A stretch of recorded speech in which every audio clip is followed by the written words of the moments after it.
What's going on, everybody? Welcome to another edition of the NBA Betting Show here on the FTN YouTube channel. I'm your host, the spitting statistician, Dane Martinez. We've got Sharps in the building. We got my guy, Sam Chowdhury, and we've got Noops, of course, holding it down, giving you plays for tonight's action in the NBA. I got to tell you, as always, hit like, hit subscribe. This way you get a notification when we go live. If you have any questions, hit us up. You can get us in the chat. We'll pop some of those up there. We'll try to answer some of your questions throughout the show because we're here for the people. I want to get it started before we get into some of our plays. We got 11 games on the slate. But Sam, the first thing I wanted to ask you is, yesterday we started the NBA Cup, right? So like, first of all, I'm freaking out when I see these floors in these different colors and some of this nonsense. What I wanted to ask you is, like, not if it matters for the NBA, but does it matter at all from betting standpoint, from the props? Like, do these teams take it seriously at all? And is there any kind of edge? Is there any kind of advantage?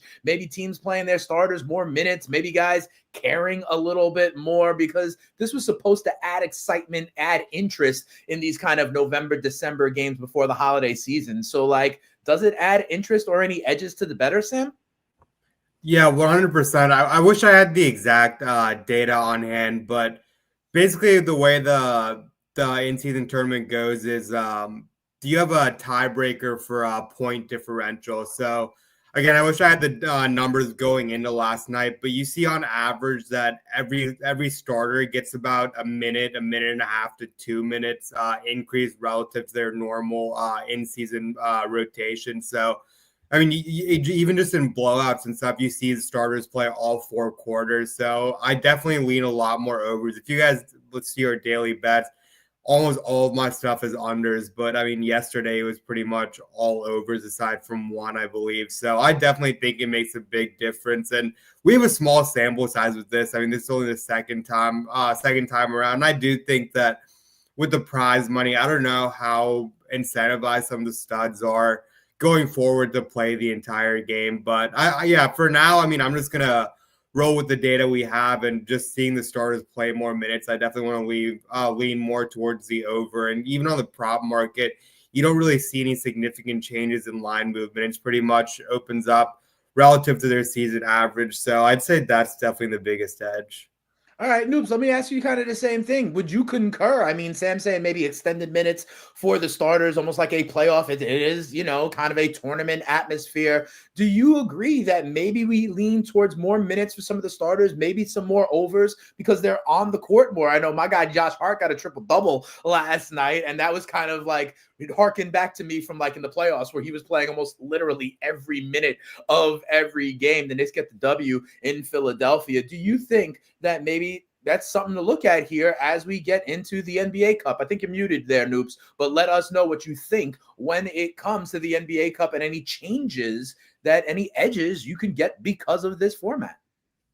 Yeah, I think Sam hit the nail on the head. We've seen starters play more minutes, backups play less. So if you're looking at someone who's an integral part of what a team does, especially late in the game, lean towards the over. If it's not, lean towards the under. And I think you can actually probably a good opportunity in these games, go through and just kind of pick off a few people. If you feel strongly these couple starters are going to have a good game, these couple bench players are going to suffer as a result, play those overs, put them together with some unders because you have a chance to, really correlate some stuff that, books really aren't thinking about as deeply. So a lot of opportunity there, but simply from a betting perspective on sides, Dane, going back and looking last year, there was a couple teams, and you do have to go team by team and think about the motivation here, but a handful of teams that absolutely blew teams away last year. The number one team on the list, of course, the Los Angeles Lakers. Not only did they win all 7 games they played last season, they covered all 7, and they covered by an average of 15 points. They didn't win by an average of 15 points. They covered the spread by an average of 15 points. That is just absolutely nuts. A couple other teams, Orlando covers the spread by almost 8 points per game in the tournament last year. Indiana, 8.5 points. Houston, 5.5. Cleveland, 5.5. Brooklyn, somehow 8 points last year. But just you have to go through. And if you see the motivation there, this is the time to lay big numbers with favorites. Orlando -8. You should have played 18, not 8. Go through, start to play some alts on some of these teams. So the Lakers get to play. Again, I think they're favorites. I can't remember who they're playing on Friday, but I'm sure they're probably favorites or close. don't just play the Lakers to win, even if they're a dog. Play some alt spreads, -3, -5. So try to figure out which teams care. And on those teams, that is the time to attack and start to play some alt spreads.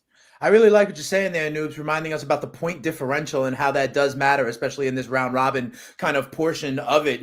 For example, again, I'm watching Knicks Sixers last night, right? And they kept their foot on the gas, and they were even referencing it on the telecast, the idea that point differential does matter. So not only with a big favorite not being afraid to lay the number, but I think about it also live. When you see kind of a team starting to pull away, early fourth quarter, you can go ahead and lay that number thinking that they're not going to take their foot off the gas. They are going to kind of continue on there. So I like that. I like everybody tuning in here for the NBA show here on the FTN YouTube channel. If you have any questions, make sure to hit us up. I'm going to start here, guys, because we do have 11 games on the slate. And I think Noobs and Sam, you have both been with me on this show. I think we've been doing it 4 or 5 weeks. I have given out this bet every single time, and Noobs knows where I'm going. The Boston Celtics are also in action again, albeit against the Brooklyn Nets, who limited the Celtics from beyond the arc in their last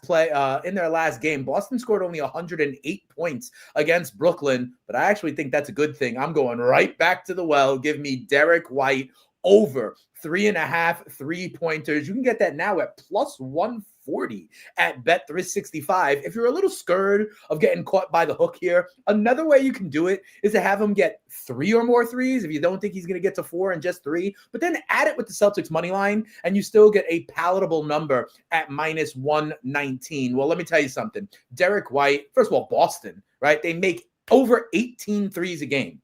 They attempt over 50 threes a game. Both of those lead the NBA. Derek White himself has 47 makes. He's shooting 42.7% from beyond the arc. He is 4th in the NBA in terms of makes. We're going to talk about a guy a little bit later on who's actually one of the very few people in the NBA who have more 3-pointers than my guy Derek White. But here's the thing. He has gone 3 or more in 10 of the 12 games for the Celtics so far this season. He's gone 4 or more in 7 of the 12 games for the Celtics this season. So even if you want to go over the 3.5, that happens more than 50% of the time when I'm getting it at +140. That sounds like value to me. I will acknowledge, like I said, that one game they played against the Nets, it was on November 8th. Derek White went 1 of 6 from beyond the arc, one of the very few games where he didn't do this. And Brooklyn has been good. They allow only about 11.5 3-pointers against them so far this season. But honestly, I think the game against Brooklyn for Boston was an anomaly. They shot only 26% from beyond the arc. Usually they're shooting 36% as a team. They are going to continue to shoot. And here's the other part. I think the fact that the Boston Celtics got upset last night against the Atlanta Hawks and they put kind of a low total against Brooklyn last time, I think that's a good thing. I expect positive regression. I think we're going to see the best version of the Boston Celtics tonight against Brooklyn, and that includes Derek White going from beyond the arc. So if you think he can get to 4 +140 over on Bet365, if you think he can only get to 3, throw it with the Celtics money line. You still get -119. That's where I am going. And if you guys have been tuning in, and I know many of you guys have, I literally have been giving this out every single time. And guess what? It's hit every single time. So if it ain't broke, we ain't gonna fix it. I referenced those, Sam. There is one player or a few players that actually have more threes and more attempted threes in the NBA than Derek White. One of them is his teammate that you think is going to score tonight in that same game against the Nets. Yeah, I'm with you. I mean, this is just an overreaction, I think, to yesterday. I think Boston bounces back in a huge way. I think if they would have won yesterday's game, this is probably a spot where I would have liked to fade Boston, worried about game script, risk of a blowout. But, I mean, look at Tatum. I mean, this is the first time we've gotten a line this low. He has 25 or more points in 10 out of 12 games. I mean, that includes the blowouts they've already had throughout the season. He's averaging almost 30 points, 29.7 points, averaging about 20.2 shots per game. Over the last 8 games, that number is even higher. He has 28 or more in 7 of the last 8 games, averaging 30.3 points during that span. And you mentioned it earlier. We saw this matchup earlier this season, last Friday, I believe. And even with them limiting Boston behind the arc, Tatum took 25 shots, scored 33 points. And I want to say that it's a big bounce back spot for him, but really, I mean, he can have a mediocre game and clear this line in just 3 quarters. On top of that, the Nets allow the 5th most points per game to opposing small forwards. So, yeah, again, like I said, I think it's a good bounce back spot. And Tatum 25, I mean, he could play barely into the second half and clear that. So.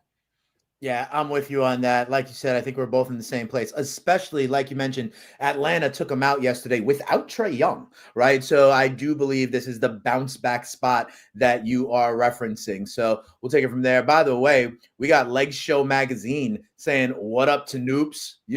So we gotta love that. And then also, I think to me, hello Boricua. Yes, ya tu sabe, you know what it is, Leg Show Magazine. But let's go on over to my man Noops. One of the more impressive teams so far this season that I really believe has a huge ceiling is the Oklahoma City Thunder. And I know, Noops, they lost a key piece in Chet Holmgren, who's going to be out. I think it's a hip injury for a while, but that is not deterring you. Maybe this is one of the things you're mentioning. Lay the big numbers right now in the NBA. Where are you going here with OKC? Yeah, it's a bit of a nuance here. Generally, when teams are such big favorites as the Oklahoma City Thunder are tonight, I actually tend to look at the other teams, try to play a team total under. And for the Thunder last year, that was a really great bet, especially at home. They did a really good job of locking down on some of the lesser squads in the NBA. And with all due respect to a group of men who are professional athletes and are better at basketball than I probably am at anything, the Pelicans are a disaster. Everyone is hurt. The injury report is just a total bummer. They've got Brandon Ingram. They've got Trey Murphy. I do like Yves Missi and a couple of the other guys, but things are just rough here. This is going to be a great spot for a Thunder team. Were able to get the win, I think, in their last game, but should bounce back a little bit here, looking for a bigger win. They've been at home. This is their 4th consecutive home game. And I think one of my favorite angles, teams that are at home for 4, 5, 6 games in a row, you tend to see the shooting pick up. The efficiency gets a little bit better. And again, generally I would look for the team total under here, but without Holmgren, without Hartenstein, there is not really a rim protector here. And the Pelicans, although they struggle, they do have some guys that attack the basket, and I think they will be able to have a little bit of efficiency here. And in a blowout, that can tend to be a little bit more overfull. So I'm just going to lay the points here. I have the Thunder close to like a 17-point favorite in this spot. So 14.5, even 15 if it's moved by the time you're looking at this. Looks just fine to me. I think the Thunder just absolutely smacked the Pelicans tonight. All right, fair enough. Like, yo, you're not scared, and neither am I. You said a lot of the things that I was thinking about. Missi in the middle, the kind of evisceration of the New Orleans Pelicans on one side. And when you also consider that there is no Chet for the Oklahoma City Thunder, I'm looking for who is going to kind of pick up that slack. And my answer is Jalen Williams, okay? Like, he has been good. We all knew this was a guy that could kind of take a step forward. Listen, New Orleans, you talked about them being kind of blunt guts trash. They allow 116 points a game, and we know Oklahoma City can score. I actually think no Chet means more usage for Jalen Williams. I think no Zion you talk about means they're thin up front. You talk about some of the slashers, some of the guys that can get it inside. I believe Williams is one of those guys, and he's gone 20 or more points in 4 of his last 5 games. And here's the deal. Oklahoma City has been great. They've only lost at home once. You talk about them being at home 4 or 5 games in a row. They only lost at home once, and that was to Golden State. Listen, the New Orleans Pelicans is not the Golden State Warriors, and especially in terms of putting up points and without the kind of 22.7 that they get out of Zion Williamson, right? And then on the other side, the Pelicans, they've only won 1 game on the road so far this season, and that was against Portland. And guess what? The Oklahoma City Thunder are not the Portland Trailblazers, right? So you put this all together, I really think Williams is in a great spot when you talk about kind of how decimated New Orleans is on one side, and you talk about without Chet, who becomes that other guy with SGA. I think it's Williams. I think he's been able to do so even with Chet on the floor, like I said, at this number 4 of his last 5 games, and I just think the potential for that grows. So maybe what you want to do is put Noops' play together, lay some of the points with the Thunder, and lay some on Jalen Williams. I know many of these places have the good same game parlay out there. So if you want to put that all together, we endorse that here on the FTN betting show. I want to go back to you, though, Sam. I mean, we talk about at this point in the season, who are some of the surprises, right? And I think a lot of people thought that the Cleveland Cavaliers were going to be good, but I didn't know that people thought that they would be like almost undefeated at this part of the season. And you are backing who I believe is the reigning and defending Eastern Conference Player of the Week to keep it going tonight against the Philadelphia 76ers. Yeah, this is a number.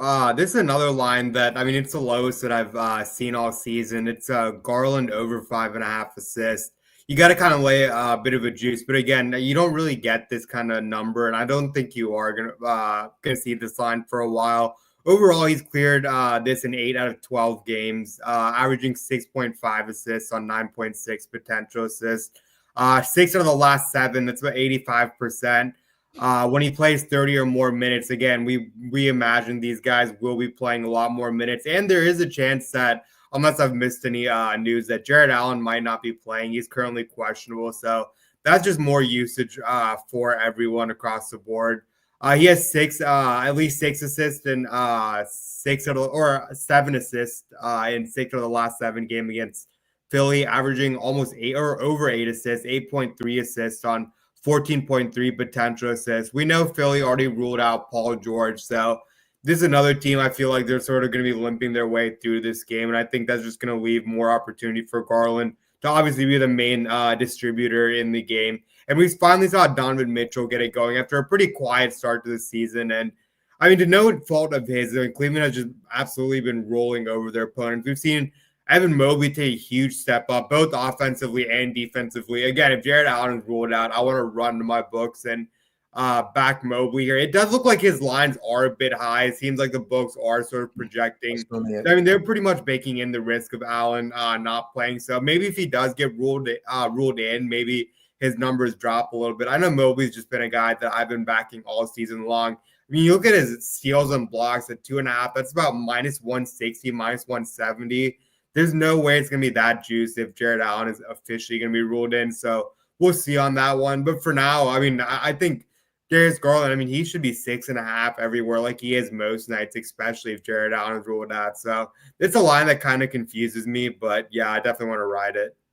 All right, fair enough, Sam. You know, I like also that, and this is what happens right after shoot-arounds at this time of day. You sort of have to read the tea leaves on some of the numbers that the books are posting, right? Because availability is such hit or miss in the NBA, especially when we're talking about back-to-backs like I know it is, for at least for the Philadelphia 76ers. And I mean, guys, we've got a bunch of potential same-game parlays. I mean, Sam and I are both talking about players on the Boston Celtics that could heat up. Noops and I were both talking about Oklahoma City against the Pelicans. And Noops, I'll go to you because Sam is on the Darius Garland assist number against Philly. And you also, in kind of the true spirit, what you were talking about before, you're laying a double-digit number with the Thunder. It looks like you're laying a double-digit number again in this one with the Cleveland Cavaliers.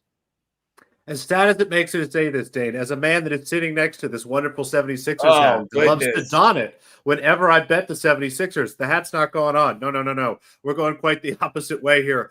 This is a devastating spot for the 76ers, coming off a tough loss last night. No Embiid, no Paul George. And as excited as I am to watch Jared McCain and Gershon Yabusele for about 30 minutes, not really the formula you're looking for to beat this Cleveland Cavaliers team. I was very optimistic about them coming into the season, but they have even gone above and beyond what I've expected. Garland, after a really down season last year, was reminding us all of the potential he had as an all-star before last season. Mitchell is going to be one of those guys. I don't think he really has a chance to win MVP, but he's going to be that 3rd, 4th, 5th place voter kind of guy that gets a little bit of recognition there and maybe pushes even for first team all NBA. Evan Mobley continues to get better after kind of stagnating for a little bit. And Jared Allen's been really solid. It all seems to work again. Kenny Atkinson's doing a really nice job. And this Cleveland Cavaliers team, although they've struggled in the last couple games, had some time off here, comes into Philadelphia again against just kind of a decimated roster at this point. I mean, Jeff Downton Jr., whomever that is playing big minutes for the Sixers recently. It's just things are really tough out here. So I've got the Cavaliers 14, almost 15-point favorites. Honestly, I started at 15 and kind of tweaked some things, out of respect for the market here. Still can't get close to this 10.5. I think Cleveland just blows them away tonight. Yeah, fair enough. Listen, we are not scared to lay the big numbers. I got to tell you something, Noobs. When you started reaching for a hat, I thought you were going to get that boat captain Klay Thompson joint out that we saw about like 15,000 people with yesterday as Klay made his return to the Golden State Warriors. I see you're thinking about one. Maybe next week. maybe next week. You could look around. I'll give you homework there. You've got an entire week to go ahead and think about that. All right, back to me, guys. This one, I really like it. So does our FTN prop model. Okay, we have a 28% edge on this one, which, by the way, guys, is otherworldly. Okay, usually I hammer things when they're 10% or higher than that, and it may surprise you guys. I'm going with one of the top 2 picks in the NBA. I'm going with Alex Sarr today, going over on his blocks against the San Antonio Spurs. All right, over 1.5 on his blocks. Now, I know it's Wemby out there as well, but if you guys remember, I think in the first show we did, I was all over Chet when he was playing against Wemby, thinking that there was a little juiced up narrative that he didn't have the Rookie of the Year. I feel a little bit similar here with Sarr. I mean, he's 4th in the NBA, 2.4 blocks a game. He's gotten 2 or more blocks in 8 of the 9 games for the Wizards so far. And here's the other thing. I know San Antonio, they don't score a lot. They have a slow pace, but the Washington Wizards are the 3rd fastest paced team in the NBA. So I think there will be a little bit more possessions than normal in this one. And like I said, listen, I just think that Sarr is going to be out there trying to show everybody that Wemby is not the only one that can get 3 or 4 blocks a game. I have him on a bunch of fantasy teams, and while his shooting has not been what we want to see so far early in his career, he is making up for that, in my opinion, on the defensive end, getting 4 blocks at times. I think he is going to at least get 2 tonight. And I saw it at plus money at plus 110 over at Bets 365. And when you go on over to FTN and our prop tool, they project 2.8 blocks for Sarr tonight. They think he's going to get 3. I think he's going to get at least 2. And I think he's going to look to show his length against Victor Wembanyama and the San Antonio Spurs. When I put this one up, though, Sam, I saw you kind of react. Are you not with me because maybe it's Wemby and someone even bigger on the other side? Because I don't think Sarr is necessarily like checking Wemby necessarily. I also think he can go off the ball and get people, from beyond the arc. He has that kind of wingspan as well. No, this is sort of an inside thing with me and MLB Dream. I mean, obviously he doesn't take many NBA plays, but this is just, I mean, he's a big Washington guy, Washington football team, Wizards, and this is his go-to prop. I understand why it's plus 115. I remember talking about it with him the last time. The model had a huge edge on it the last game, and he asked me about it.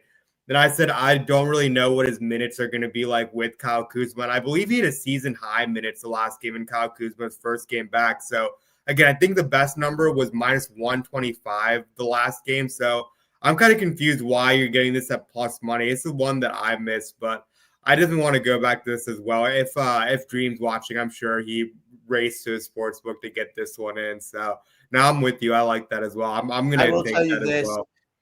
In the last game against Houston on Monday, I believe it was, Sarr had 28 minutes, which was in fact his season high. And like I said to you, he's gotten this number in 8 of 9 games for Washington so far. Leg Show Magazine out there also. What do you think about this one, guys? Pacers first half and full game. That there's been 3 straight wins for the Magic, but they step up in class because those games were against the Hornets, the Pelicans, and the Wizards. They step up in class. They also don't have, obviously, Banchero. So what do you think about the Pacers? I know, this is one of those teams that are, definitely going to push the pace, definitely can score. What do you think about them tonight, not only in the first half, but in the full game? Yeah, I'll step in here first. I mean, what I don't like here is Indiana early. Indiana last season and into this season have struggled to start games. For whatever reason, the first quarter, the second quarter is tough for them. They actually tend to be more of a second half team, and they're going against a team in Orlando that is kind of the opposite. Orlando comes out strong and slows down a little bit. So I like what you're trying to do here. I think what you just do is just play the Pacers basically to win the game. Play some full game stuff there. Maybe play them the third quarter spread. I haven't dug into those yet, but in general, you actually want to play Indiana late, not early. All right, fair enough. The Pacers are 1-point favorites on the road in Orlando, minus 116 on the money line. 224 is the total on that one. So maybe instead of getting cute, you just bet the Pacers to win that game or lay 1 point there. Let's go to you, Sam. We got a game, Detroit and Milwaukee, I do believe, and you're on one of the young kids getting some boards here.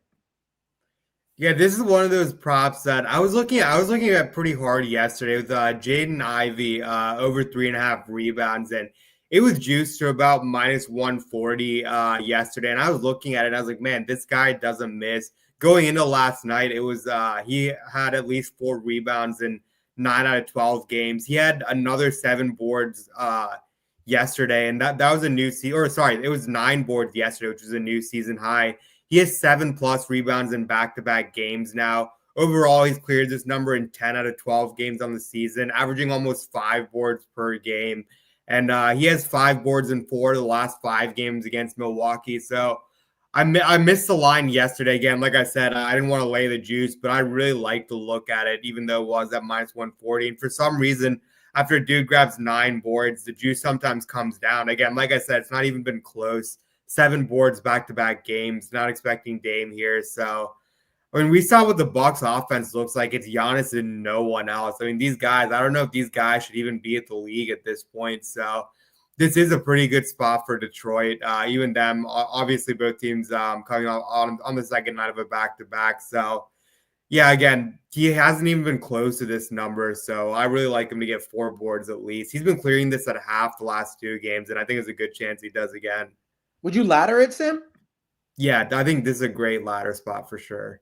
All right, fair enough. When you say that, you could do it in the first half, when you talk about 7 that he's gotten over, I could get that, 4, that 6, that 8 that you can get there and see if he, can really turn that into a big night for you. So thanks, Sam, for that. Let's go to our last play here. We're going to finally go out west. I think this is the only West Coast game we have. And Noops, you have been talking about laying the big numbers. Well, the Minnesota Timberwolves are also double-digit favorites in the Pacific Northwest. You're not laying that number, but you do like one of their guys to go over on their point total.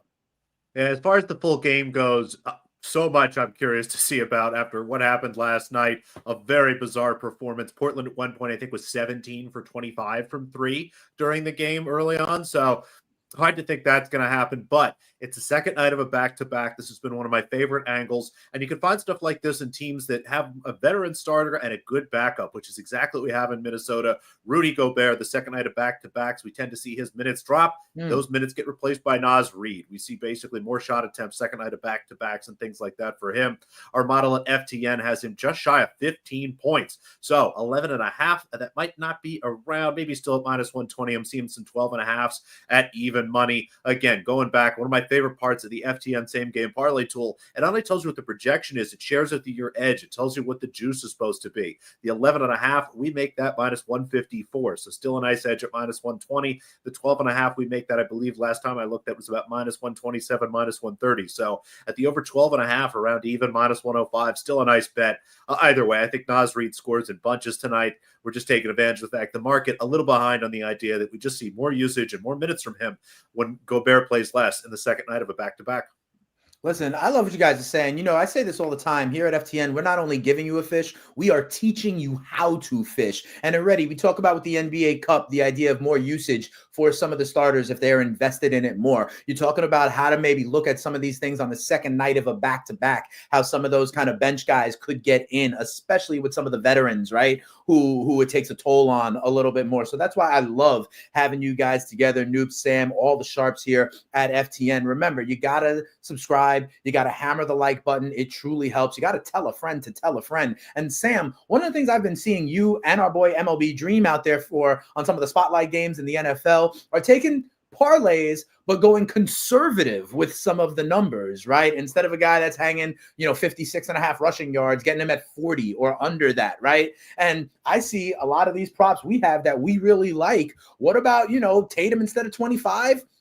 Get him at 20. Derek White instead of 3.5 threes, get him at, get him at 2. Jalen Williams, get him at 15 points, and Naz Reid, get him at 10 instead of 11.5. Talk to me again, as we teach people how to fish. What is the thinking behind, parlays are usually not the way we beat the books, but talk to me about why you do it, maybe like shaving a little bit off of some of the numbers that are hung. Yeah, I mean, really the whole point of the primetime parlay article is really just to show off our tools. And I mean, yeah, I could go crazy and, have a plus 700 every night. But I mean, honestly, my goal is just honestly just sweat out an easy ticket for for the night games, whether it's Monday night, Sunday night, and really just try and advertise their tools as much as possible. I do want to have at least, 4 to 5 guys on the slip to at least show their matchups, what we have projected, use some of our DVOA data. And again, taking a conservative approach is just an easy way to sweat out an easy cash for prime time. And all of us at FTN, we probably have hundreds of props throughout the week between all of us. So it is a sweat-free same-game parlay, especially on sites like FanDuel and DraftKings. Like, you can get a 50% boost. I mean, if you have if you have like a minus 110, same-game parlay, you just boost it, get it close to plus 150. Why not just take the easy money, cash it at halftime, enjoy the rest of the game? So I think it's kind of fun there. And this was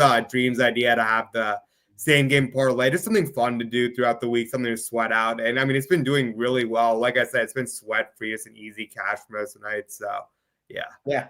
I was thinking about that. Like, I literally did just that. Check this out. Oklahoma City money line along with Jalen Williams, 15 points, not the 21 that he needs to go over the number. Cleveland Cavaliers money line and Darius Garland 4 assists. And then in that Boston game we're talking about, Derek White 1-3. Jason Tatum 1-3. Jason Tatum 15 points. You put that together, it goes from plus 110. Then you could boost it up to about plus 145, plus 150, and it could be one of those sweat-free ones that Sam is talking about. Noops, I know you are so active over on FTN during the basketball season. What do you have cooking up for us this week?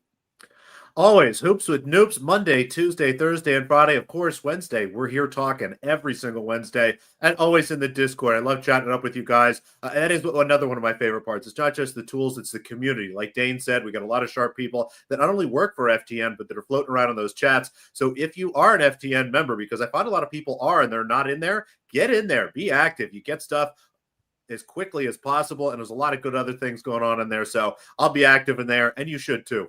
Yeah, absolutely. Get active, get down with FTN. So many great promo codes. I'll give you one. FTN Show will give you 15% off if you want to join the FTN family. Between the Discord, the written content that these guys talk about, the shows that we do, it is here. We are for the numbers and making you sharper as we head into the holiday season. So for my guy, Sam Chowdhury, for Noops, I am the spitting statistician, Dane Martinez, telling you, go on in, put those bets now before the numbers move, and also go to the prop shop, another incredible tool over at FTN to figure out where is the best of the number, where are you playing the least amount of juice, and make your bets more strategically as soon as you get down with FTN. We will be back here next week on Wednesday, 4 o'clock Eastern, but until then, hopefully you smash those bets and get some winners. We out of here. Peace.